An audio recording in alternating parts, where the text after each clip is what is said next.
Grabbing the holidays by the boughs with Duluth. Step 1. Hire a mall Santa to handle snow removal. Ho, ho, ho! My sciatica! Step 2. Hit Duluth Trading and load up on fire hose pants, buck naked underwear, pocket pack bibs, free swinging flannel, and all kinds of ingenious gear you won't find anywhere else.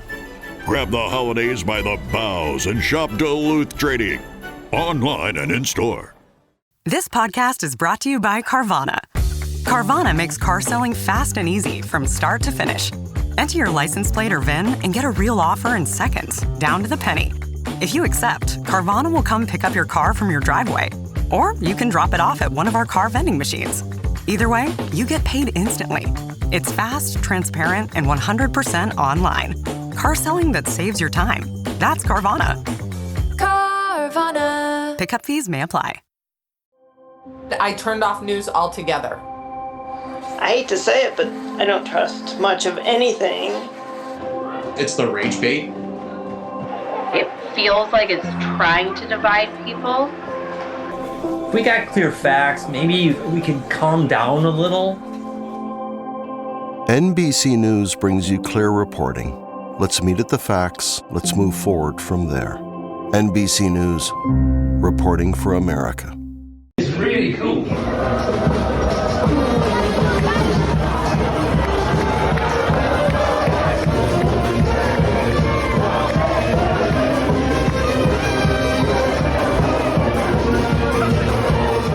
Bonjour, hello, and welcome to the Rosbiff Rugby Podcast, your one-stop shop for all things French rugby, top 14, Pro de Nationale, French national team, the Champions Cup, Challenge Cups, most importantly of all, the brilliant towns, cities, bars, restaurants, fans, people, stadiums, atmospheres, whatever you want to call it, everything that makes the French rugby experience so bloody special. Rob, little new bit of gear acquired from the Stade de France a couple of weeks ago. No, I bought it. So I've got two new bits of gear, but I bought them in advance of our trip. But they were on offer on the Adidas website, on Adidas UK quite website. Nice. So the black sweatshirt. That's quite it's a nice navy. little. It's navy. Is it navy? Oh. But yeah, it's a very comfy Adidas jumper, very standard. Good. But yeah, it's quite nice. It's also got a tiny little on the back. Oh yeah, little tricolor which about. The pale blue one doesn't have. No, I like that. I like pale that blue detail. one is pale blue one's a bit more technical jumper. Yeah. Whereas this is like just a normal sweatshirt. Bit more loungy. Is it too soon to ask? Has it replaced the beloved Adidas Montauban or who knows? That is still MIA / still a question mark. Located, yeah, it's still a question mark. No, the Montauban jumper, that's going to take some beating, isn't it? That's a beautiful bigger. Good weekend. Don't think we've conversed too much since. Did you catch much of the millions of hours of rugby that was on? Yes, blooming loads, wasn't there? I watched most of basically all of England, New Zealand. It was the first time I'd watched a game live on TV in a long time, albeit the second half perhaps only. But it was, and obviously quite enjoyable as an England fan. I don't know what happened in the Scotland game. Didn't see it. I assume something happened that, sure it was a great day for everyone. Don't know what happened in Scotland and Argentina. Yeah, it was a great day for a few people. Yeah, we'll leave that there. I don't want to over-egg it too much. But we are recording a day later because my friend had a spare ticket to Lord last night, which was at the O2, which was New Zealand's finest. It was great fun, but she finished her set in the middle of the crowd. Like she had a stage in the middle of the crowd, and then lights down, and the security had paved a walkway for her. And she just scarpered at the end of the gig. It was really reminiscent of Bob Willis in '81 at Headingley. You know when they when there's people charging on to when everyone's charging on to try and grab the throw, and they're getting off as quickly as they can, or more maybe for the rugby fans, I've forgotten the guy's name, the guy that's Ruan Pienaar, Craig Joubert at the 2015 World Cup, Scots, just charging off while people are trying to get at him. Fantastic. But yeah, very nice. Some niche sports references. How are you? What have you been up to? I feel like you've watched quite a lot of rugby. I did see a reasonable bit, yeah. I've been mostly coughing, which has been quite annoying. So apologies in advance if that seeps through on this pod. That's my bad. But yeah, caught a reasonable amount. Quite a nice, relaxed weekend, all told. Actually, it was pretty good. But yeah, heading to Paris this weekend for a little round de. Yeah, been France, away basically. Australia. Must have been a rare weekend in November. It's been in London. It was nice. It's been a bit hectic. Actually, the sort of Christmas run up this year is a bit quieter than usual. So yeah, I've just decided to go a bit mad, and it's catching up with me, Rob. Catching up with me in my semi-old age. Getting out of the way before in November. I like cheap flights. Exactly. So France v Fiji is probably the natural place to start. We're in that kind of lovely, slightly mad flux part of the season where there's a bit of Pro Day there, there's a bit of top 14 on the horizon, there's still international rugby, there's Nationale kicking off left, right and centre. It's all going on, but I suppose it's fair to say the focal point was France-Fiji at the Matmut Atlantique, which looked fantastic, as it always does. Brilliant ground. Probably, yeah, mad to think that it is actually officially a ground of what is now like a 4th division football team, given poor old Girondins' issues. Where do we start on France-Fiji? Because it was what, 34-21 the final score, and I don't know. I feel like France could have lost this. had a few things gone up the other way. But I'd be keen to get your thoughts. So I've full disclosure, I didn't watch it live, and actually catching up, I've watched it in like 4 different parts effectively. So for me, it feels quite like quite a bitty game, but I think that is possibly because of how I watched it in bits. I did a few guys that from uni were kind of talking about how they wanted to watch France-Fiji. But it was going to clash with Ireland, Australia, and I said, just watch that. Like, watch France Fiji over Ireland, Australia. Like, Australia average, Ireland are pretty boring, whereas you can watch Tuisova and Wainakolo, and at least Wainakolo delivered. But I don't know if it was quite the rollicking affair that perhaps you might have expected had you seen the names on the sheets. There was obviously some very Flair bits and some very cool bits in the game, but I don't know whether it was, it wasn't quite jouet the whole match. I think that was possibly because France defended pretty well. Yeah, they did defend quite well. They did all right. And they kind of executed a pretty simple game plan pretty well. But that's kind of my view, is that it was, just on your question, like, did it feel... I don't think France were ever really in danger. I don't think, but that I firmly disagree with that. I think they were obviously it was weird in the sense that it felt like they were real stages, right? So they were 21-0 up, and then it was 21-all, and Fiji were more than value, I think, for that sort of initial comeback. And ultimately, I think the thing that kind of killed Fiji, and also one of the reasons why it felt so disjointed at points, was Fiji's line out, having actually been really good against England, basically disappeared. Like it just went to shit, basically. And I think it prevented them getting that sort of consistency of ball that therefore, allowed them to do the mad stuff that they did do on a handful of occasions. But I think you're right. I think France defended like pretty well. Like, they were very organised. Charles Ollivon, who was man of the match, was looked head and shoulders above, I think, pretty much every other forward on the pitch. Bit harsh, but yeah, go on. Go on. Who else was up there? I actually think Greg Aldrit, defensively, in a game... Yeah, he was okay. France did a lot of defending. It's weird to think that your number 8, you've kind of got him in there as one of your best tacklers and your best jackler, and not because he's a brilliant... he is a very good ball carrier, but the thing that they've missed with him absent is actually his defensive work and his jackling. I thought. Yeah. I also thought Roman Taufifenua was brilliant. Like, his physicality. Okay. I thought he was really good. I like Roman Tau. I think he makes too many mistakes at international level, and has done for a while. He still slips off too many tackles for someone of that size. I think there was Aldrit, Jegu was pretty, I'd say they were industrious. Jegu basically wasn't a forward. But he got himself about. The game in the back, yeah. But I do think, I don't know, I there's a bit of stick going Galtier's way, and I kind of get it. I think if you're 21-0 up in 20 minutes, 34-21 isn't really acceptable, particularly given, I think, there's a massive moment which has sort of done the rounds on social media, which is Rodrigue Netti, the clearest red card you will ever see, not referred by the South African TMO, who it turns out is in on the conspiracy, which believe it or not, which was a bit of a twist. But yeah, I think Fiji were pretty good value. I think France, there's a real. But France are in the lead at that point, and there's like 10 minutes left. Yeah, but they're 6 points ahead. It's not like they weren't 15 points clear. I think you're giving them too much credit for their performance.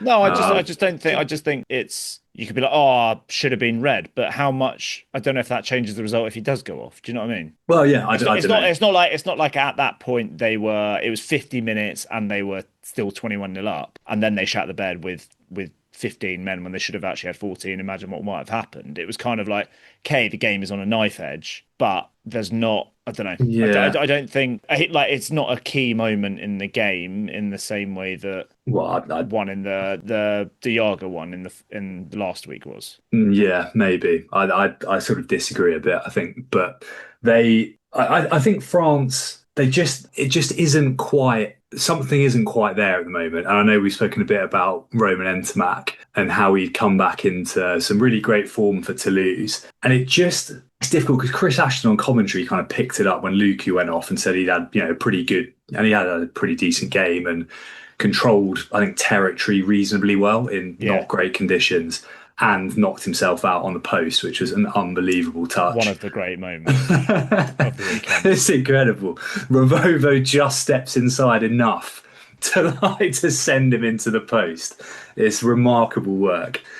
But he just said he'd see some bitter South African fans saying if he was South African, it'd be a red card and a 4-week ban for a no-arms tackle. So, ball off. Superb.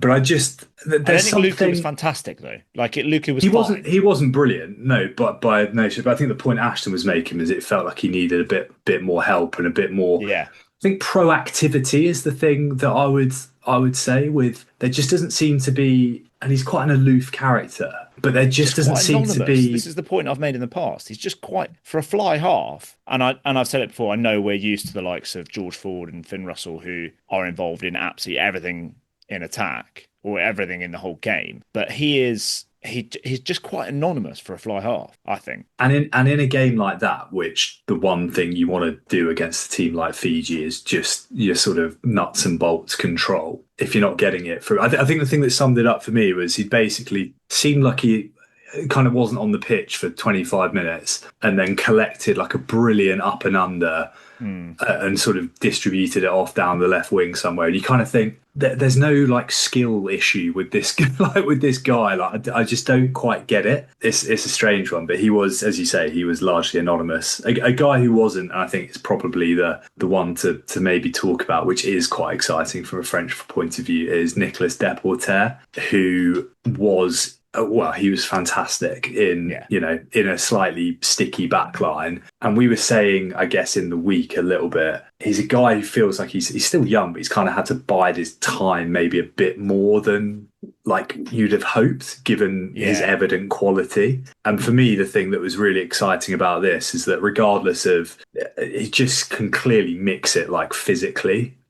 Properly, and that's got to be exciting given that's not necessarily, I mean, he is obviously a really physical big centre, but you're not like, his USP is his Tuasova, Tuolangi, whoever, but to have that is very exciting, I think, for France. I think it was the kind of sudden re-emergence of Pierre-Louis Barassi this time last year, I guess, that kind of meant that the likes of him and the Deporter and Gaetan didn't get the game time that they perhaps might have thought. And I do still think the ceiling of Deporter and Gaetan is higher than Barassi for as much as Barassi is doing well. I think just on Gaultier, I think he does have a bit of a case to answer, because as much as I enjoy, I don't enjoy it, but as much as I regularly lay into Ntamack as an attack, as like a fly half, Toulouse aren't struggling in attack. And that is a very, very similar backline. So the answer is either Paul Grau or more likely the coaching. And, I think since Arletas came in after the World Cup, he didn't have very good pedigree through his time in Perpignan. And they have not really, other than the odd game, like obviously they completely blew Italy away. But other than the odd game, they've not shown that much in attack, and especially if you ignore the moments where they rely on instinctive, got a bit of broken field brilliance. Like a bit of broken field brilliance from that back three, which is up there with there with one of the best in the world in attack for sure. Yeah. And Saturday, for as much as it's Deporter that's scored a couple of tries, that's kind of largely like the bits of the positive in attack were I guess they kind of picked up on Fiji errors, but that wasn't an attacking shape that Barassi runs that line and finds Deporter, and it wasn't really an attacking shape that Ramos finds that inside ball to Deporter. It's just those guys saw the space. Maybe that is their coaching philosophy, but they are not attacking in remotely the same way that Toulouse are. And certainly not similar personnel, and certainly not with any degree of consistency either. No, I think that's the thing that was so frustrating actually in that, and obviously Springboks, totally different proposition, but was so frustrating in that was that there were just those kind of glimmers, weren't there? And it was snuffed out often through either kind of errors or just a bit of poor decision making, where and maybe this might be hindsight 2020, but maybe where you need your 10 screaming for the ball to get it wide, and they were going one phase too close to the ruck. They were barely ever set up to attack. Yeah, I think against South Africa, and it's always looks that way when a defense is really, really good, which is what South Africa have done to so many sides in the past. But yeah, I think the coaching has to have questions asked of it. Sean Edwards, it feels like whenever they have like a bad defensive performance, the next game there's always like majority is pretty good. Like I think they made so many tackles and their shape was to actually feed that Fiji team to 3 tries is quite impressive, and they were kind of all three were quite weird tries in their own way. But yeah, I think the attacking wise, I'm glad they sorted their line out both in attack and defence. The fact they actually challenged is more encouraging. Yes. I don't know why they didn't do that against South Africa.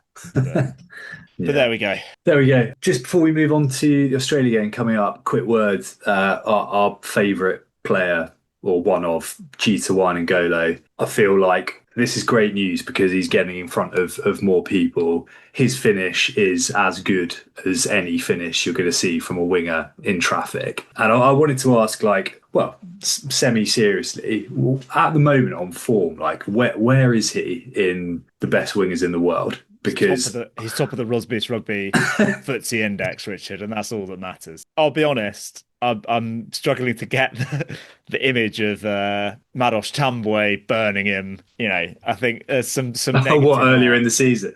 Yeah, when he basically couldn't be bothered. It's an interesting one. I still think if I was picking a winger for my life in a game for my life, I'm picking Colby and one other. I think. Yeah, I'd probably agree. If I'm picking a winger that has to score a try with a 3-minute countdown from behind his own posts, I'm probably picking Cheetah Wine. Dakawanga can have it. That's true. Yeah.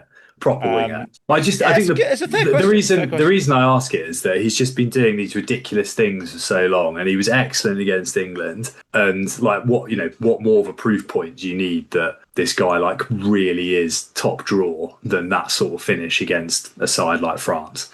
And I think sometimes I definitely fall into the trap a bit of being Fijians wang it around a bit, etc. And obviously there is a lot of that, but the skill and the strength and on the bloke is just remarkable. I think it's just a shame that Toulon let go of him, because he's the sort of guy who could win you a final. Yeah. Challenge Cup final maybe for Leon.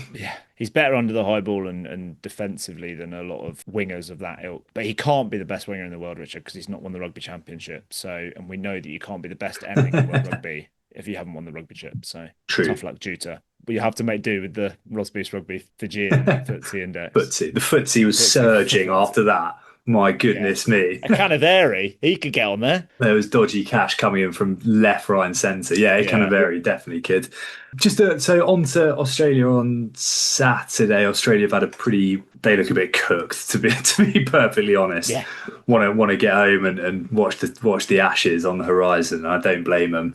I guess the news, it seems, from France is that there's going to be a debut off the bench, they reckon, for Sexy Cal Van Gorge, which is quite cool. otherwise, it looks like everyone's sort of back. Fiku back at 12 is the suggestion.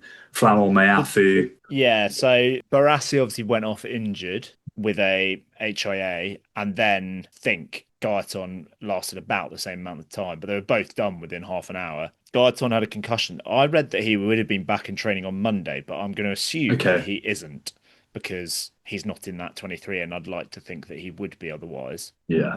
There's enough credit in the bank there. 100%. I don't think that's in doubt if he was fit. And as much as Calvin Gorge has been in good form, Gaiaton is in brilliant form. Maybe he'll go back to Pau, which was on the commentary. Yeah. That really ground my gears. I knew as soon as I heard that, I kind of enjoyed it every time I heard it.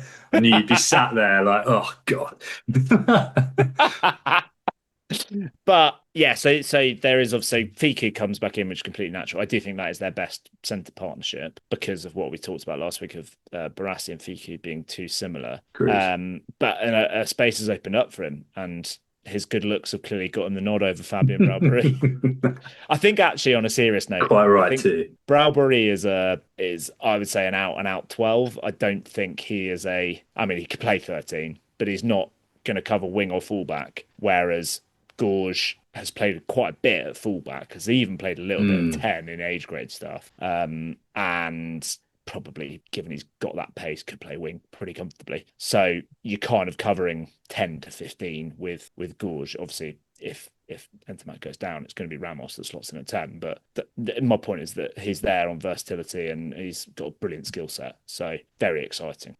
Yeah, should be fun. And I'm kind of hoping that Boulon's maybe injured. That's the other. Yes, Boulon's out for like 4 to 6 weeks.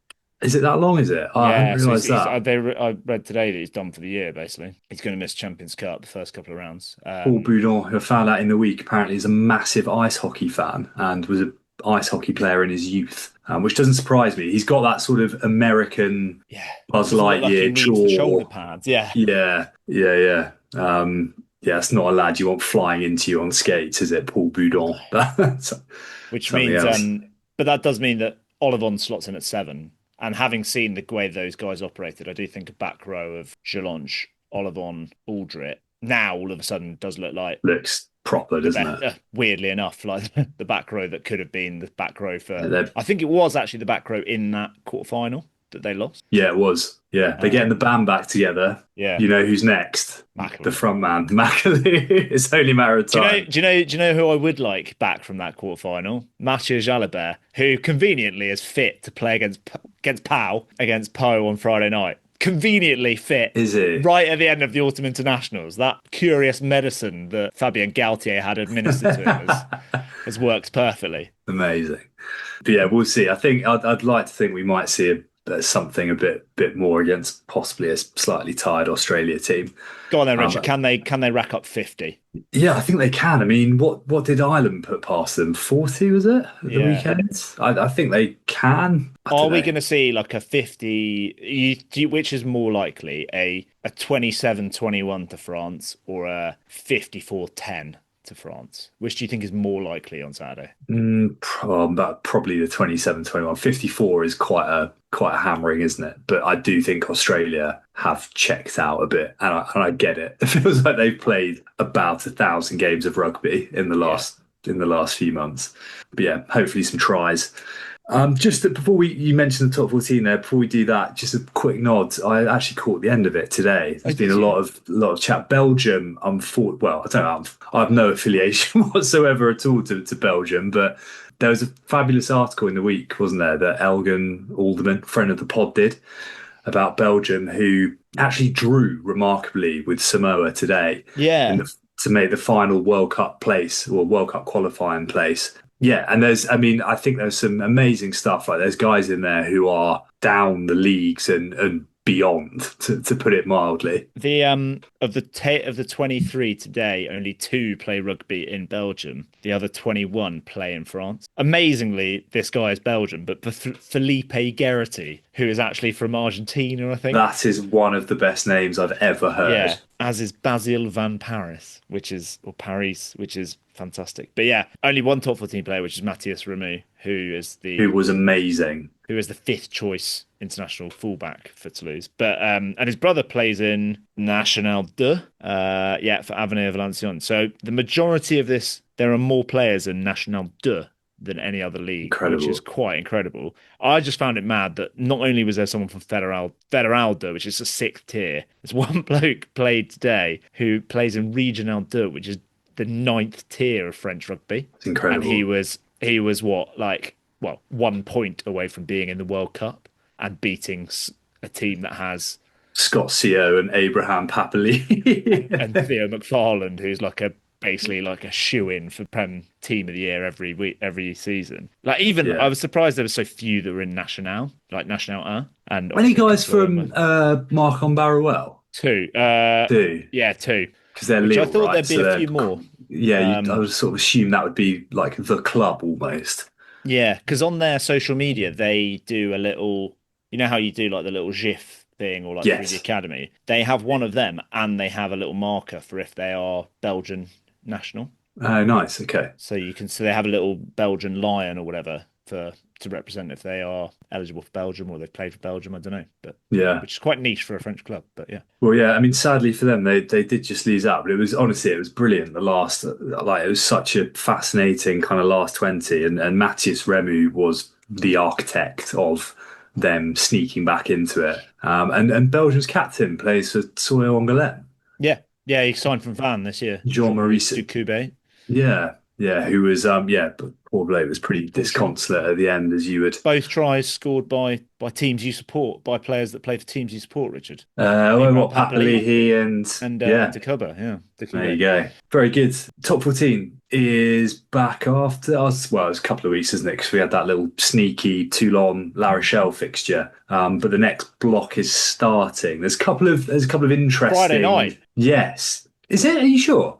Yeah. I've got a friend that's going to it. Oh wow! This is Bordeaux Po. Bordeaux v Po in Bordeaux. Yeah. Oh, very cool. I think that's a proper good game. Also really cool it's on a Friday night. But it's a fascinating game for given the autumn internationals. It's still the doublons, and this is a game that Bordeaux are vulnerable because of the autumn internationals and because it's a doublons, because not only they're still contending with a load of injuries, they're missing loads of other players because of the internationals. Like in previous years, Deporter might have been available, Luku might have been available. These guys are not there. So perhaps a chink of light for Section Palmas, who themselves are actually missing way more than they normally do. So who knows? We will see. My boys Cast go to La Rochelle, which again, if there's a time to play them, maybe it's now. Definitely, yeah. A couple of Racing host Bayonne, and then the Sunday night Stade Francais Toulon, but the two games that I'm quite interested in. I was about to say, is this like a semi kind of derby round, but it's not. It's just Lyon, Clermont, and Montauban, Toulouse. But Tale of Two Tens. Perpignan Montpellier as well. Perpignan Montpellier, yeah. Which is in Béziers. It's at Stade Raoul Barrière again. Oh, they're there again, are they? Yeah. Okay. Which Montpellier won last year, Is it Montpellier who lost home and away games at the Stade Raoul Barrière last year? Yeah. But yeah, this sort of, I've quite enjoyed this narrative this week, this tale of two tens. One, Toulouse, so Valentin Delpy is back with Toulouse for their fixture against Montauban, which is very cool because he's obviously been ripping it up, has looked to the manor born for quite some time. I mean, that could be they were targeting this potentially as Dupont's return, right? I don't know if it's a bit premature, but it was certainly. I've not seen anything. I'd be surprised if he plays. They had him as the figurehead for their third team strip. Sorry, their third shirt, the European one today. But at the other end of the spectrum is, we mentioned Perpignan. I've had some worries in the 10 jersey. This is legit, right? I haven't been duped here, but they've managed to tempt Benjamin Erdepageta out of retirement. So good. For another blast. It is brilliant. The new coach, who I've now just completely forgotten who it is. Laurent Lebeat, who would have worked with him presumably back at Cast. No, maybe not. Maybe they predated him. I think Erdepageta was the 10 when they... I reckon.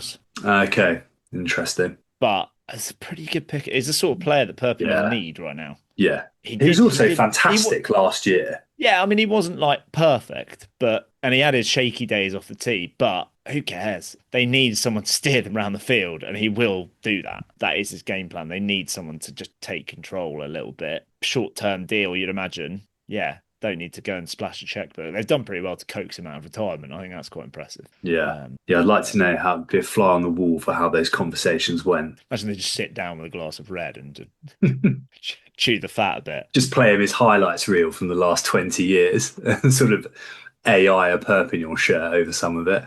Yeah, that's very cool. And I mean, that's a massive game again for Perpignan, right? Like that's kind of a gimme in recent times. But yeah, I'd almost forgotten about how poor their start of the season had been. Yeah, I think I was thinking about, because obviously we kind of never really did because of the extra fixture or the fixture being rearranged, we never really did like a status at the end of the first block or whatever. And I was thinking about it today. I don't think there's anyone really. There's no team that is kind of far above or far below expectation, other than Perpignan being so far below expectation, and arguably Pau and maybe Stade Francais being slightly above expectation. You'd say Pau to be you're talking like a win. You're talking a win either way. One win out of 9 games. Yeah, like it's probably that first game where they beat Castaway, and if they but other than that, Perpignan 1 point from 9 is far below their expectation. But even Toulouse being like 6 wins from 9, top of the table, like there's nothing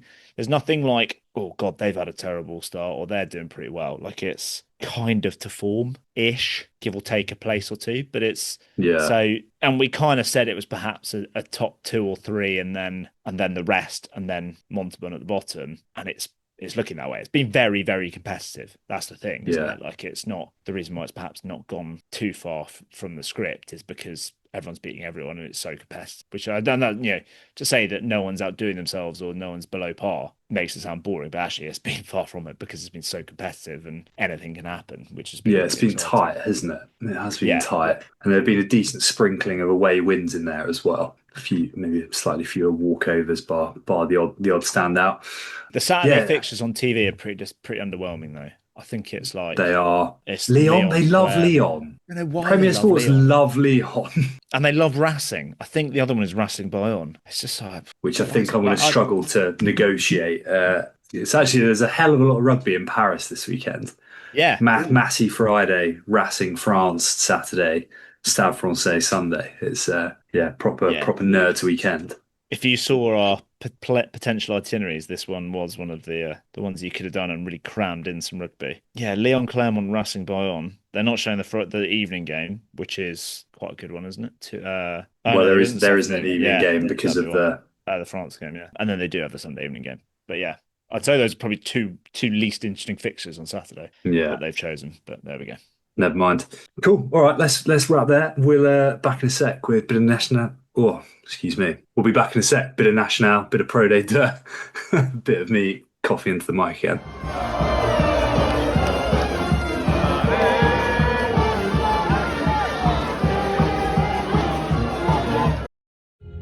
This episode is brought to you by Netflix. New players, new games, new rules. Squid Game, The Challenge returns for a gripping second season. 456 contestants from all walks of life, competing in the ultimate test of strategy, alliances, and endurance. For a life-changing prize of $4.56 million. With stakes this high, why make friends when you can make millions? Catch up on the latest episodes, now playing only on Netflix.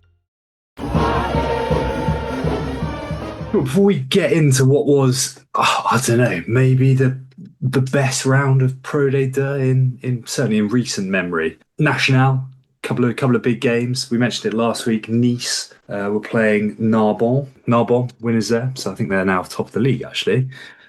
Massy away from home beat Suresnes in the Paris derby, which is pretty good going. And what was the other key one I had on here? Our boys Périgueux. We mentioned Marcon Barruel. They travelled north and got a pretty good win there. Yeah.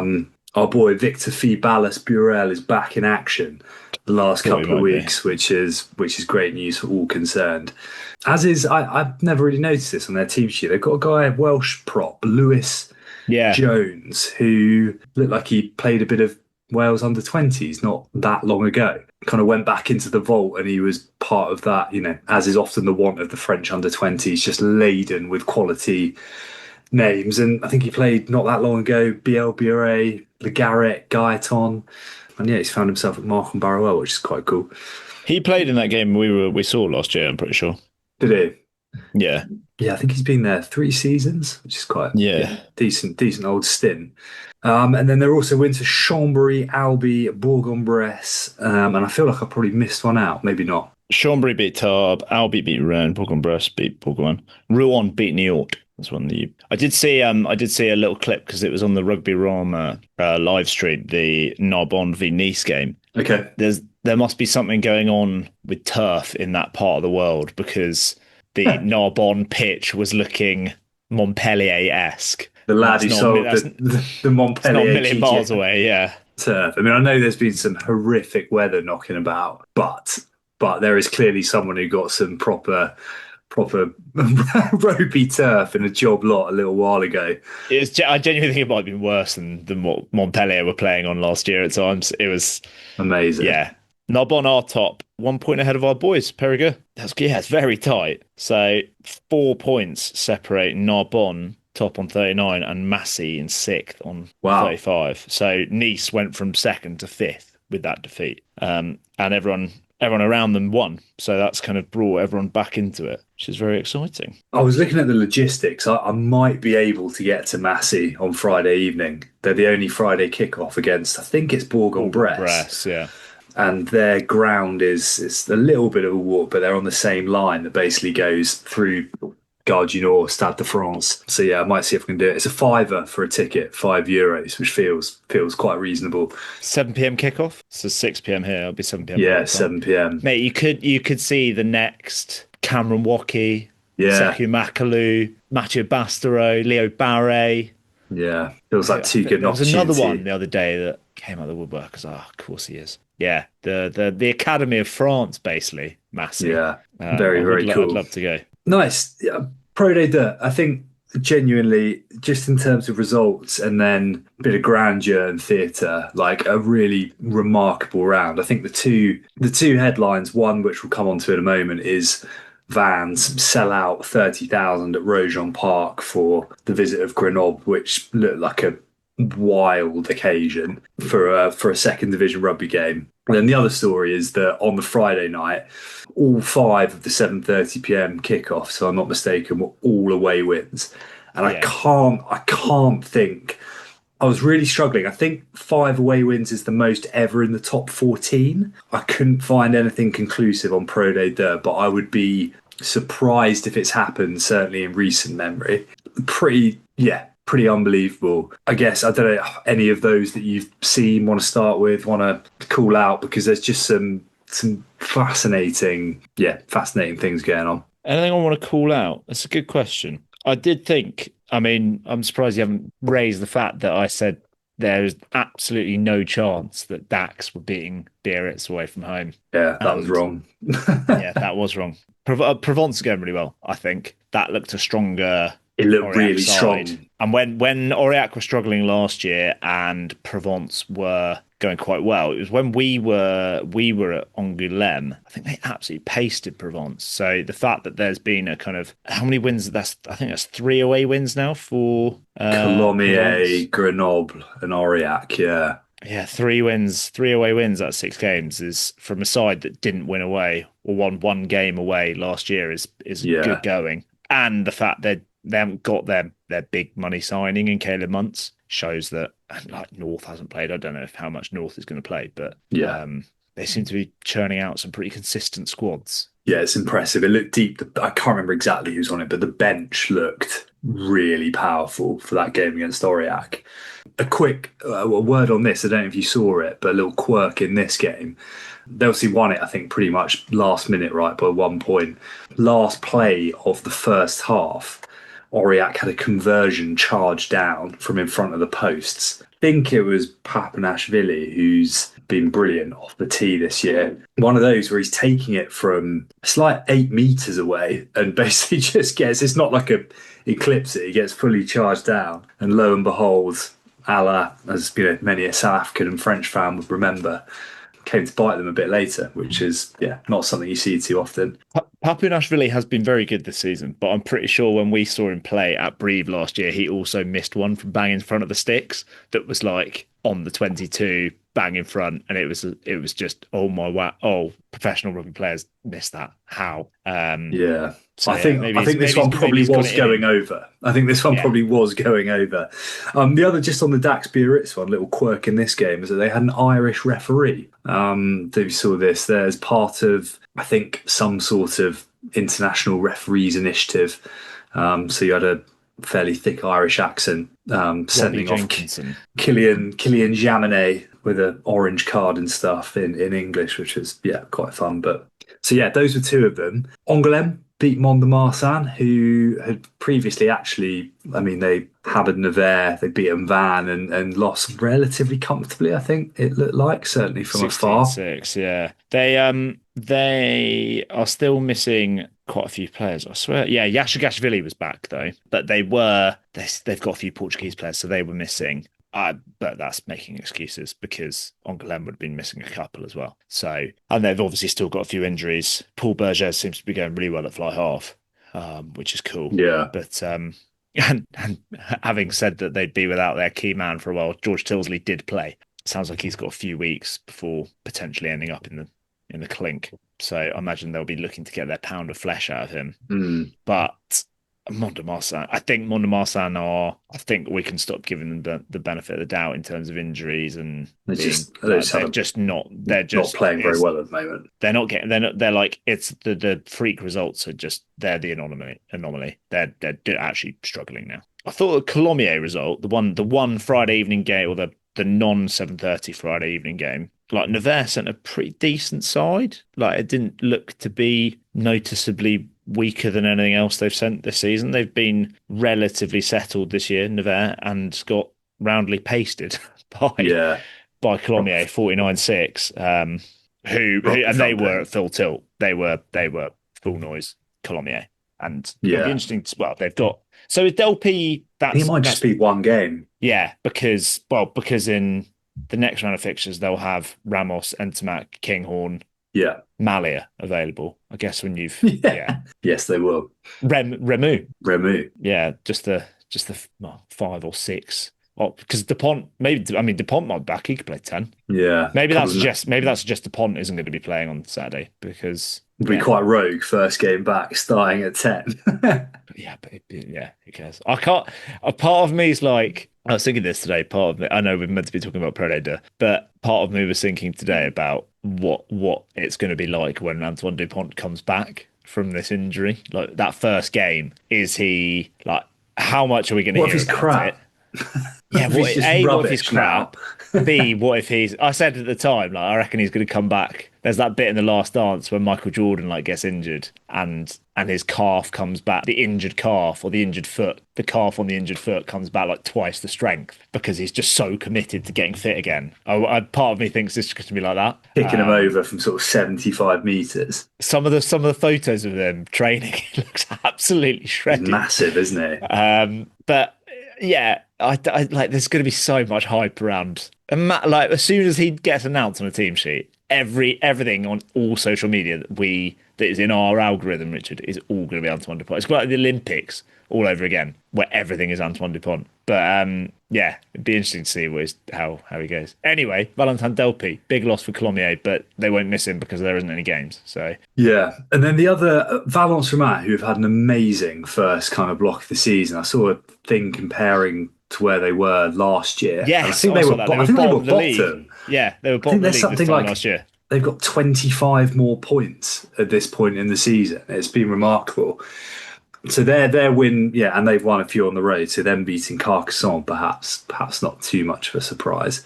But the one that I guess, I don't know, maybe you could have seen from afar, but Argen had been pretty imperious at home, losing to Oyonnax, who have had, as we discussed a lot, like a slightly unfortunate run at points. But that, I imagine there'll be, a kind of thing internally would be looking as a bit of a kickstart to your season, because that's a serious win on the road. Yeah.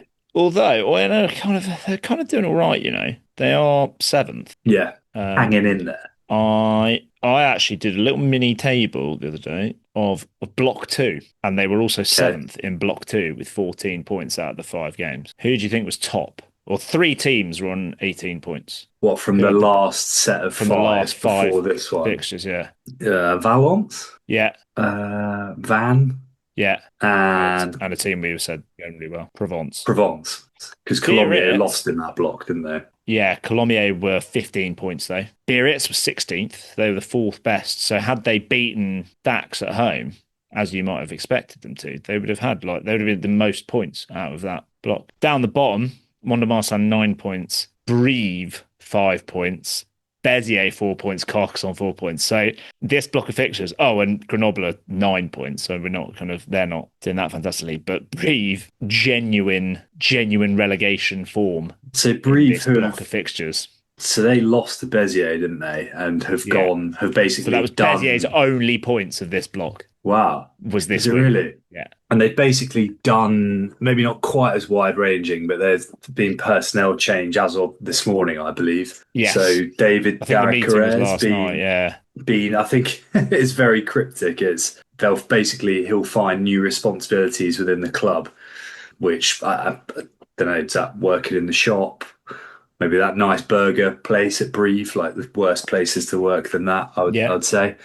And Pierre-Henri Broncat, who's the director, oversees the entire operation, is now taking on first team duties as well, I think. So, yeah, all is not particularly happy, it seems, at Brive. Yeah, so I think I was kind of trying to do a bit of digging because Pierre-Henri Broncat, so he was sporting director of Director Rugby. I was trying to get a bit of info. He feels like the sort of guy that kind of gets these plush gigs because he was at Cast, right? Yeah, he was at Cast when they finished top of the table in the year that Montpellier won the top 14, 2022, which was the first time that Cast had finished top of the table. That is his best success, notably. But he was also part of Eddie Jones's coaching staff for Australia. But he was kind of selected. He's well regarded within rugby circles, I think. So I actually did a bit of digging. I asked James Harrington on Blue Sky, but he was behind. Quite a lot of the roles he's had have been these kind of sporting director types, or scout or kind of talent acquirer. For example, securing the signing of Cheslin Colby for Toulouse, which is you'd say a decent bit of business, but. Yeah, because he was kind of there before and then he got moved upstairs and they brought back David Darrick-Carrere, I think. Yeah. So it's kind of interesting that... And he was with Joe Worsley at Cast and Darrick-Carrere he worked with at Cast. So it's... Yeah, I don't kind of know what... I don't know whether this is feels like, you know, when Philippe Saint-André kind of came in at Montpellier and it's kind of he was there already and actually he's quite a good coach. So we'll just go with him. Or those various times they tried to move Steve Diamond upstairs at Sale Shark. Right, we've tried to bring in someone else underneath him, but actually we're just going to go with this guy because we think he should be in charge anyway. Kind of all-encompassing presence. Yeah, it does feel a little bit like that. I may have completely misread that, but I'm intrigued to see the results because I think they have had good periods under him and Cast had good periods under him. So yeah, it's a lot of responsibility, a lot of expectation as well. Yeah, I wonder if that's why they've kind of gone with it. It's just they trust this guy and give it to your main man. The final fixture of the round then, which I must admit I've only seen bits of, but I've certainly seen the kind of fanfare around it. Not fanfare, that sounds a bit negative. The sort of amazing event that was put on in Rennes, Van v Grenoble, which was, it was much written about, including by us. 30,000 people. Thank you, Rob. I did also, if anyone wants to read that, it'll be on All Things Rugby. I did actually find the Anthony Boutier try in Fédéral 1 against Massey on YouTube. Oh wow, it is there. Maybe we'll stick it up on X or something so you can have a gander. But I mean, it just looked fucking unbelievable, didn't it? It looked Let's be incredible. Honest.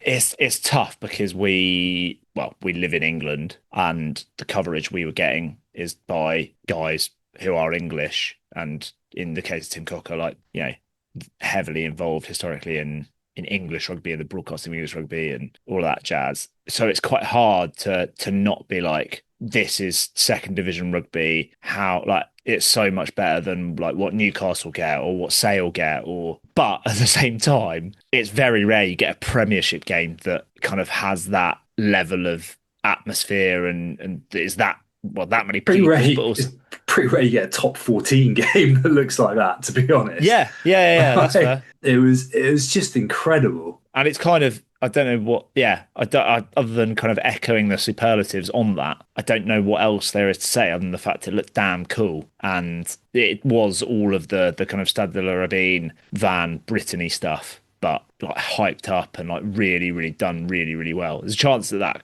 I guess there was a chance that kind of could have got lost, but it didn't, I don't think. It was really bloody cool. Yeah, it was incredibly well kind of choreographed, wasn't it? And not in like a sort of naff way, just as you say, it was like the kind of brilliant scenes you see from the Rabine, just on a deluxe scale. Yeah, and like the hybrid of the Rabine and Stade de France. Yeah, it was incredible, and it must also Pro Day does a fantastic league, but you don't get to experience that sort of thing that often if you're just playing in Pro Day. So I think like an awesome thing for anyone playing in that game to be involved in. Yeah. And I'd imagine sets a precedent for a few more games there. You would think. The game itself, Rob, I'm going to rely on you here. Obviously, Van won. Convincing, not convincing. Yeah, pretty decent affair. Grenoble, like they're just struggling with injuries. As good as there's like flashes from, and I do really like the look of. Well, we said Matisse Barré quite a lot, but I do really like Hugo Trouillou a lot. I think he's a really good player. They are missing so many players that it's kind of they were 12th or whatever in my little mini table of block 2, but it's not just Sam Davis, it's not just Roman Trouillou, it's swathes of the pack and like swathes of the back line. It was a bit more experienced, and I think that's probably why it was, they kind of fought back a little bit during the game, but because they did have a slightly more settled, like the back line looked a bit more familiar, but it's still missing their 2 best backs. So, and arguably their 3 best backs if you include Mouton in that. So yeah. It's a tough ask to go to Van, who were at full tilt, and like the big guys rocked up, like Dave Cherry, Mako, were class. Yeah, I did see, was it Joseph Edwards, Van's captain, got a pretty nasty injury. He's been playing really well this season. He's looked so like he's the kind of case in point, I think, for kind of what we said early on, in that these guys looked pretty average or kind of not that impactful in top 14, but they come back down to Pro Day Dirt and it's like, oh shit, these guys are absolute beasts. You can see why you can see why Van was so competitive in top 14, because these guys are a level above Pro Day Dirt. But yeah, I don't know the extent. And I saw there was a little snipe from Michael Ruru as well. Love it. Loves the pick and go. So good.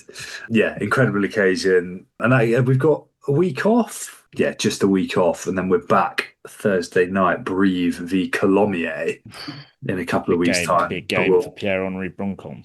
Yeah, well, let's discuss that next week. Cool. Come back in a sec. A few Petit-Fours to round us out.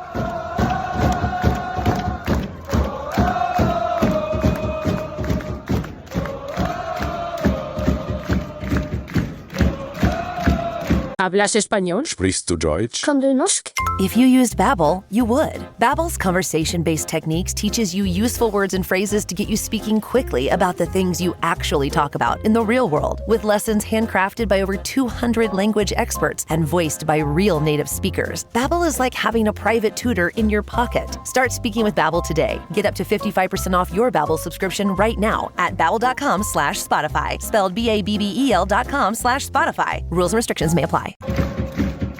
Okay, Rob, anything been catching your eye in the weird and wonderful world of French rugby? Plenty, Richard. We also didn't mention in the 2 things that we were basically touching on the coaching merry-go-round. Fabien Gengenbacher, the sporting director at Lyon, has left his role. So he was kind of in charge and then kind of wasn't. So he was brought in 2023 off the back of some brilliant work at Grenoble for Lyon, part of a 5-year plan, like really grow. Kind of he was quite young and like unheralded, but had done some great work at Grenoble. Came in as manager effectively, and then they kind of brought in John O'Gibbs as a consultant, and then Karen Gazal came when John O'Gibbs left to go to the Chiefs. Karen Gazal became available, and he became head coach, and so Gengabaka's role kind of diminished. They got rid of a guy called Arnaud Hagi over the summer, who Gengabaka had appointed as scrum coach. He joined France under 20. So basically, like everything that Gengabaka was kind of brought in to put in place was slowly being dismantled, and so he's jacked it, which is a shame because it feels a shame. It's a shame that a guy that's kind of done really well in a lower league has got a chance in the top 14 and then not really been trusted because, I don't know, John O'Gibbs feels like a Big Sam, Alan Pardew, Mark Hughes type sort of thing, doesn't he? Like the other thing that touches on something that we were just talking about. I saw there was a little piece on Rugby Rama's Instagram about Claude Haureau. Do you know who Claude Haureau is? It's in connection to the Van Grenoble game. It's not the guy who sings the anthem at the start. That's my guess. No, but it is. We have met him. Oh, is he the fellow with the bagpipes and the kilt, the big kilt beard and the big beard? Yeah, the John Portsmouth Football Club of Van. Nice. Do you know what I was most looking at? Was trying to see if our sticker was still on the flagpole, and I couldn't see it. So Florian, you need to tell your man Claude off. But I didn't realise. So I think he's a former military man. He's from Reunion. Oh wow! So he's not kind of born and bred, but he's been doing that since 1992. Wow! So he's been doing that nearly as long as we've been alive. That's incredible. The military thing doesn't surprise me because it's quite like a military outfit, isn't it? Yeah, isn't there with it? It's not. He's not mucking about, that bloke. Yeah, and it's like that's quite the fact there's like a tartan. The tartan had like different meanings. They did. I couldn't be bothered to go through and translate it, but it was talking through like there's different like subtleties within the tartan, which is quite good fun. If you are fluent in French, seek it out on Rugby Rama. You might have more joy reading it or watching it than I did. You can go if you want. I've got a few transfer things. I've got a few others. Right. So I mentioned earlier the Paul Boudon ice hockey. So that's already ticked off. A couple of really nice ones from Rugby Amateur on Instagram. They wheel out some awesome stuff. So one of which is, so this is a club, RC Dom Sioule, which I've probably completely butchered, which is not far from Clermont-Ferrand. Okay. And there was some footage from their team bus en route to a game in the regional Troyes, and a bit of pre-game cards as you do. Yeah. And they basically brought their own homemade table, which is a homemade table, as far as I can tell, consisting of acquired stolen floorboards or vinyl flooring, which is just laying across basically the knees of these three lads. And it looks like they've just gone into someone's flat and basically ripped the floor out and decided to play a bit of blackjack on it, which is quite good fun. So that's a really nice bit of resourcefulness, but maybe not as impressive as the guys at Vallon de la Tour, which is between Grenoble and Lyon. It's like right next to Bourgoin on a map, like next little kind of commune along. They were rained off earlier in the week, proper biblical stuff. All the boys are out, budgie smugglers in the puddles, as you do. But to finish off, and I think he's resting it on a radiator. There's a guy just heating up a raclette in the changing room on one of those like raclette lamps, either on like the physio's table that's sort of wedged in next to the radiator in the changing room. And yeah, it just like the whole thing just looks completely ridiculous, to be honest. But making the most of a tricky situation, having been rained off. And I think that the chat on the post was like the raclette was sort of for the post-match lunch, and they've decided that they'll not let that go to waste and get cracking. So I'm not sure I want it if it's been heated up on a changing room radiator, if I'm honest. Well, it's resting on the radiator. They're not actually using the radiator for the heating purposes. That lamp is over the top, but nevertheless, a little bit of little bit of ingenuity, which I did enjoy. You may see that I'm just trying to see if I can see what league they're in Midi Olympique, because I still have from Paris last week. I've got a big old copy of Midi Olympique, and I don't think I've ever had the patience to sit through and go through page by page. It's an absolute treasure trove of information. It's got basically every result from every league in France. Wow. And what's more, you've got to know where you're looking though, because I was trying to find one club and I just couldn't find them in the leagues. But it's got like little mini articles around the leagues, basically like all the way down to Regional Tour. Some highlights from that. One of the, you can see there's a big thing on the Courtemanac brothers from San Malo, who have Jean Courtemanac started at fly half for Uruguay, the Van France under-20s fly half, and he's got a younger brother who's 18 called Pierre, who I think was also called up to the Uruguay squad. But yeah, there's a few other bits in here that I found. The Vrimi Fakatawa is trying or has signed for Fijian Drua, which is really cool. If he's can make that work, that's cool. Last seen at Bristol year before last? Yeah, maybe year before actually. I did also kind of because they basically do it like round the country, and I did see a little piece on the Pyrenees that said Section Paloise Feminin got a crowd of 5,500 at the Hameau for their game against Perpignan, which is a record for Elite 2. That's incredible. Second tier, effectively Pro D2 for the women's rugby. It's probably more than a fair few of the Pro D2 crowds, I would have thought. Yeah, which is quite cool. But the big news that I found in Midi Olympique, Richard, is did you see the big signing made by, going to get the club, Romorantin? I think they play in Regional 1. Okay. I don't know where in the country. They're in the kind of Loire-et-Cher, wherever that is. Did you see the big signing they made this week or last week? No, enlighten me. It's big. The headline is Antoine Dupont Assine. Yes, Romorantin in Regional 1 have signed Antoine Dupont. There you go. That's where the comeback begins for Tony D. No, this is a kind of former army man mechanic who took up rugby when he gave up boxing, and he's the 55th licensed senior player at Romorantin. There you go. But yeah, they it says with this signing, the club do Loire-et-Cher risk making a buzz on social media.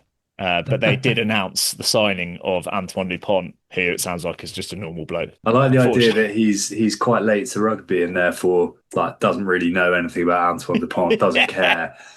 Just starts finding the whole thing quite irritating and sparking people out because he's a boxer. Useful. Sounds absolutely nails from his background. Yeah, it does. Yeah, former army man boxer. It's like useful.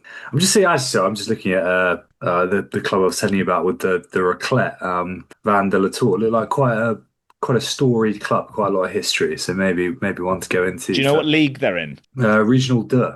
Sorry, Fédéral 2. Fédéral 2. Okay. But I think they were called off at the weekend.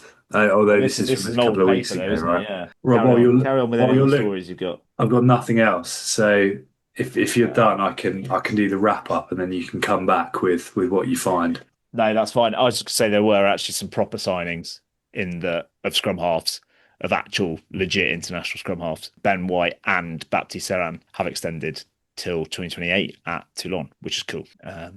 Pretty decent. As far as I know, that is the Baptiste Serran and the Ben White. And when I say the Ben White, the Scotland scrum half, not, as I tried to tag in our story the other day, the Arsenal defender. The guy who plays for Arsenal, who apparently doesn't like football, is the rumour, isn't it? Yeah. Doesn't like being tagged either. He won't let you do. He doesn't let. He's got one of those blocks on his account. Fair enough. All right. Well, you can listen to us. You probably are already listening to us if you're hearing this. You can follow us on @Rosbiff Rugby on X, Blue Sky, YouTube, all over the place. Give us an email, rosbiffrugby@gmail.com. Slide into the DMs. Do what you must do to get in touch. We want to hear your tales of trips and French rugby capers, and I feel like we've been a little bit light on some of those recently, so do feel free to share. Rob, any closing thoughts before the last last week of the autumn internationals? No, I just hope. Give us a shout if you make the full trio of Parisian rugby at the weekend. If you do Massy, well, there is a possible 4. The quad. You could do Massy, Racing, Stade de France, Stade Francais. So good luck if you're doing that. Fair effort. And if you are listening to this and you're going to be in Paris, do it. See if you can do it. Richard, enjoy Massy and enjoy the Stade de France. Thank you very much. Enjoy Cave des Abbas. We'll see you next week. All right, we'll leave it there. Au revoir. Au revoir.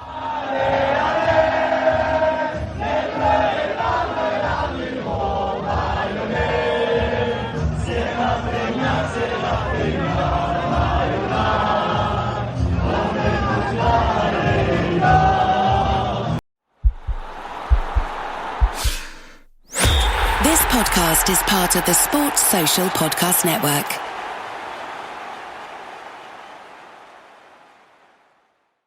Hi, this is Robert Mays from The Athletic. This time of year always gets busy, but that's when having Peloton in my life really makes a difference. The new Peloton Cross-Training Tread Plus, powered by Peloton IQ, helps me fit in great workouts no matter what's on my schedule. It's Peloton's most advanced equipment yet, giving you real-time guidance and endless ways to move. Peloton IQ plans your workouts, tracks your progress, and corrects your form so you can train smarter and make the most of your time. Let yourself run, lift, flex, push, and go. Explore the new Peloton Cross-Training Tread Plus at onepeloton.com.